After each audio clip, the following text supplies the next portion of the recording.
Welcome to Tru Heel Heat 22. Happy holidays. This is the Tru Heel debate of the day. This is when SP3 and the top guy JJ, we go at it in your permanent questions that surround the pro wrestling world. We are coming off of WWE TLC, tables, ladders, and chairs, one of the premier matches in the WWE, and we are here to discuss the greatest... Is it?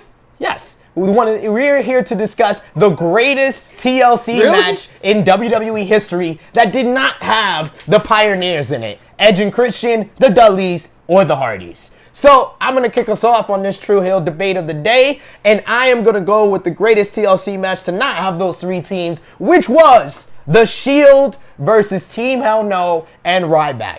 This was back in December of 2012, following The Shield debuting at Survivor Series 2012. It was The Shield's debut match, and my God, this was the first TLC match that wasn't about pulling something down, a title or a briefcase. This was all pinfall or submission. Tables, ladders, and chairs were legal. The spots in this match, it was crazy. It was ridiculous. You had The Shield's teamwork working together versus the power of Ryback. Ryback was throwing around Seth Rollins, Dean Ambrose, and even Roman Reigns at certain points, to the point that The Shield had the team together, powerbomb Ryback through the table, and take him out. Then they focused more on Team Hell No. You had Daniel Bryan breaking out in his little spirited comeback, fighting against the Shield after they took out Kane. He gets taken out in that match. You had Seth Rollins on top of this huge ladder in the entranceway, get thrown all the way off of that into about 3 tables by Ryback. Some of the most insane spots that you'll ever see in a TLC match. And this set the groundwork for 3 future main eventers in Roman Reigns, Dean Ambrose, and Seth Rollins. I don't think there's a TLC match outside of the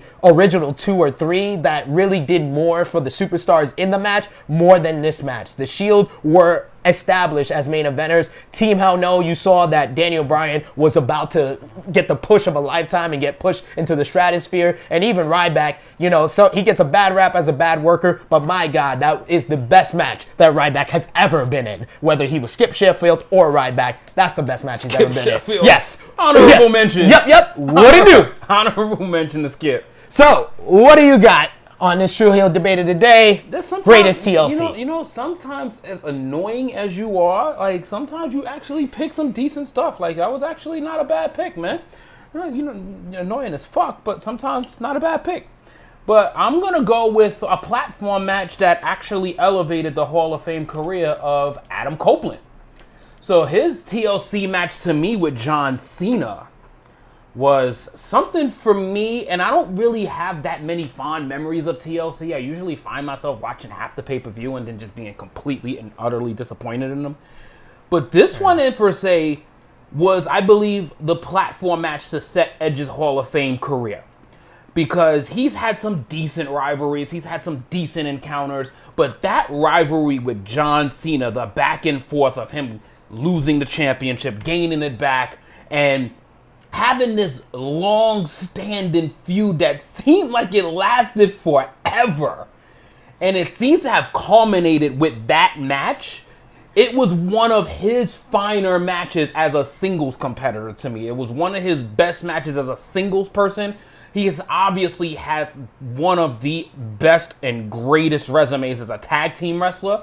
But as a singles competitor, Edge necessarily doesn't have maybe 10, 15 great matches.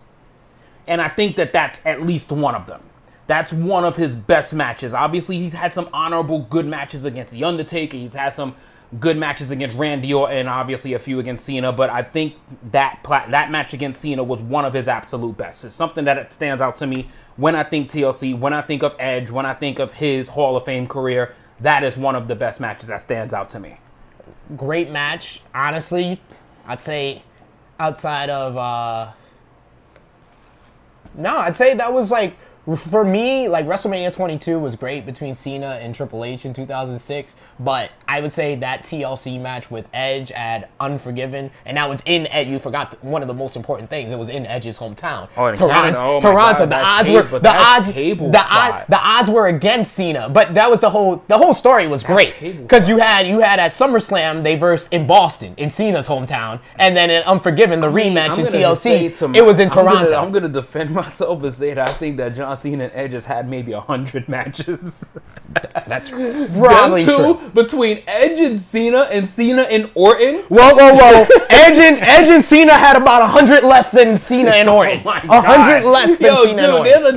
There's literally a video collage package of how many times Cena and Orton face each other one-on-one. That shit was like 19 minutes. We're not going to get into that. You didn't pick Cena and Orton's Hell TLC. no. You picked Edge and Cena. Hell no. So I will give you credit for picking that one. That is a really good one. I didn't expect you to pick that one. And it's one of the best rivalries of the last 15 years in the WWE between Edge and Cena. But once again, I win the Tru Heel debate of the day because the Shield, that match did not do for Edge or Cena what that TLC match in 2012 did for the Shield. I mean, that's gonna be your opinion. That's gonna be your opinion, but I believe that solidified Edge's Hall of Fame status.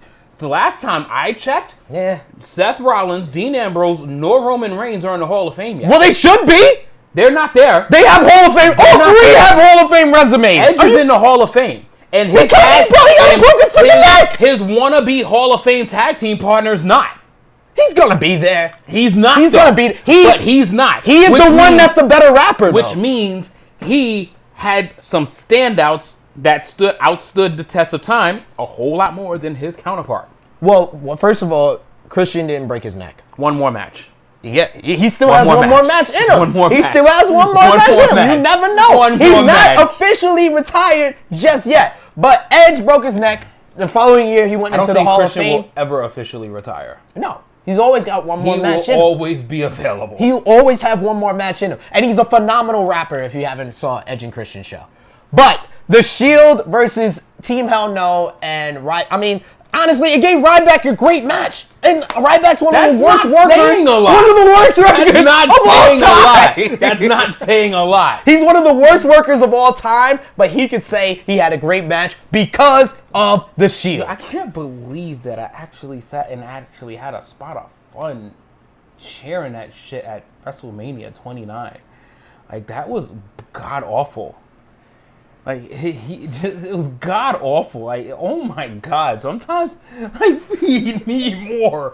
I'm double beating my meat. Feed me more. On that note, more. So feed me more. This was Tru Heel Heat 22. Tru Heel debate of the day. We discussed We discussed the greatest TLC matches in WWE history. What the fuck? SP3, me, myself, I chose the Shield versus Ryback and Team Hell No, while Top Guy JJ chose Edge versus John Cena. Post your comments below and tell us who you think won the Tru Heel debate of the day, and tell us your favorite, your greatest TLC match ever. Like, share, and subscribe, and check us out for more Tru Heel Heat. If you picked SP, you're stupid!